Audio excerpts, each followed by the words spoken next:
incroyante. Parce que le pouvoir d'influence est grand. Personne ne veut que les autres pensent du mal de lui. Je ne souhaite pas que les autres me considèrent comme antisocial, stupide. Naturellement, nous voulons le respect des autres, l'approbation des autres. Être sociable fait partie de la vie.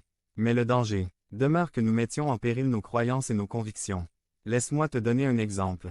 415. Je suis pasteur d'une église qui prêche la Bible, crois ce que dit la Bible et accepte les Écritures comme étant mon autorité finale dans toute pratique et doctrine. Mon faux voisin prophète.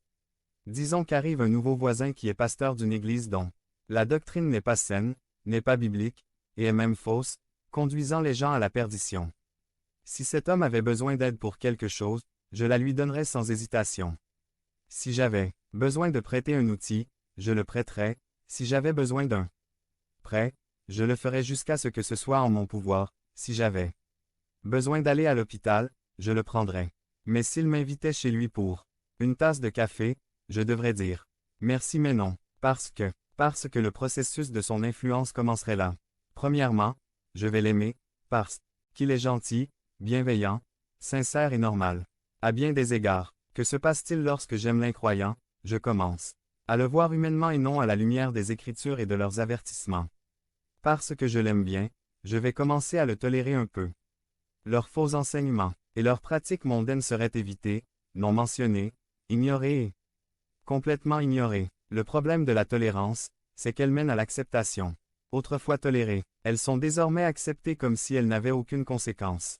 Quand mon frère vient et me voit vivre avec mon voisin, le faux pasteur, il me demande, « Hé, Mitchell, qu'est-ce que tu fais? Ne savez-vous pas ce que cet homme prêche? Et enseigne contre l'Évangile, le Seigneur est Dieu. » Il répondrait, « Oh, mon frère, c'est un homme sincère et très gentil, il a bon cœur, n'exagère pas, arrête.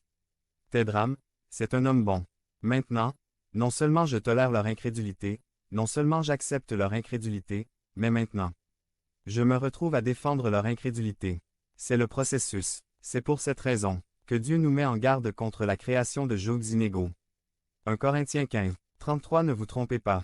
Les mauvaises conversations corrompant les bonnes coutumes. Point. C'est ce qui arrive lorsque nous ignorons les principes de séparation biblique. Pensez-vous que l'agenda homosexuel a consolidé sa place dans notre pays? Comment ça s'est passé? Parce qu'il y a 30 ans, la communauté homosexuelle ne faisait que prêcher la tolérance. Tolérez-nous. Ne nous jugez pas. Ne nous condamnez pas. Tolérance. Maintenant, il y a des églises qui se prétendent chrétiennes et qui défendent les droits des homosexuels de se marier entre eux, promouvoir leur programme de droit de s'associer avec des enfants, d'adopter des enfants. Tolérance, acceptation, défendre. Et cela se termine par la pratique de vos pratiques. Proverbe 1, 10, Mon fils, si les pécheurs veulent te tromper, n'y consentez pas. Versus 15, Mon fils, ne marche pas avec eux. Retirez votre pied de ces sentiers. 416. Premièrement, nous ne devons pas aider les méchants, nous ne devons pas aimer ceux qui détestent Jéhovah parce que les Écritures nous avertissent de ne pas le faire. 2. Aider les méchants a toujours des conséquences imprévues. Josaphat a conclu une alliance avec le méchant roi Achab, puis Achab a demandé un soutien militaire à Josaphat. 2. Chronique 18. 2. Et le persuada d'aller avec lui contre Ramoth. Galade. Ce qui s'est passé, c'est que Josaphat voulait consulter Jéhovah et Achab a appelé ces faux prophètes, au nombre de 400, mais Josaphat a cherché un prophète de son Dieu et Achab, bien qu'il ne voulait pas de lui, a accepté d'appeler le prophète Michée. Le prophète est venu, et a été exhorté